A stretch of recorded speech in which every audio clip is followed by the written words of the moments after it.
मैं doctor Mahipal Singh physiotherapist and ergonomist हूँ।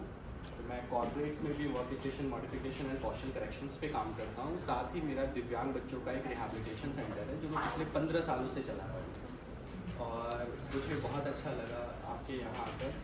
Thank you sir. और आपने ये पुरस्कार जीत के कैसा मन पे फील हुआ, क्या अनुभव किया आपने?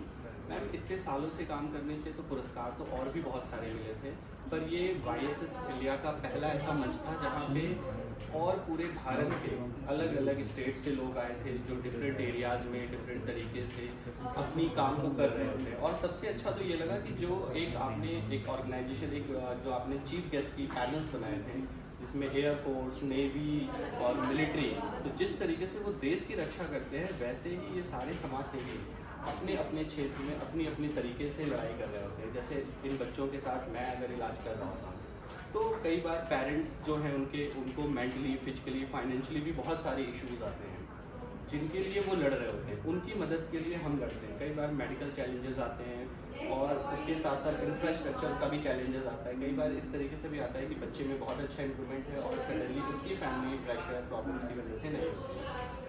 और मुझे बहुत अच्छा लगा यहाँ पे बहुत सारे लोग जो हैं डिफरेंट फील्ड्स में काम कर रहे हैं, तो इससे एक अवेयरनेस भी बढ़ती है कि ये फील्ड भी है जिसमें हम एक दूसरे की मदद कर सकते हैं। और आजकल के यूथ के बारे में सर? मैम यूथ पहले से ज़्यादा अवेयर हो गई है डिजिटल मीडिया, सोशल मीडिया, इन सब चीज़ों की वजह से। पहले इन बच्चों को बहुत ही एक विकलांग शब्द के नाम से जानते थे, पर मोदी जी ने जब से इन्हें दिव्यांग वर्ड दिया है आज पूरा देश उन्हें दिव्यांग के नाम से जानता है। और यंग जनरेशन में भी वो जज्बा और जुनून है कि वो इन बच्चों के लिए, इन लोगों के लिए सोशल सर्विसेज और एक्टिविटी करते हैं। और बहुत सारी कॉलेजेस भी हैं जो इन बच्चों को बहुत ज़्यादा अप्रिशिएट करते हैं और पोस्टिंग्स लगाते हैं NGOs में काम करने के लिए। तो यंग जनरेशन बहुत अच्छा कर रही है एक दूसरे के साथ खड़े होकर। बट जो मेजर इशू आजकल यंग जनरेशन में आता है वो work related disorder and postural problems है।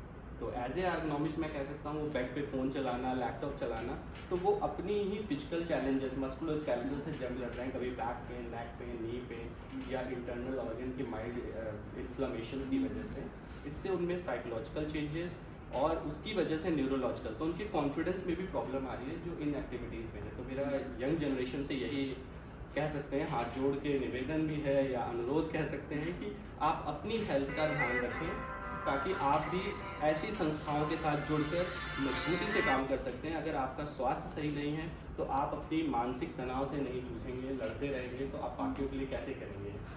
Right sir, thank you so much sir, आप आए। Thank you.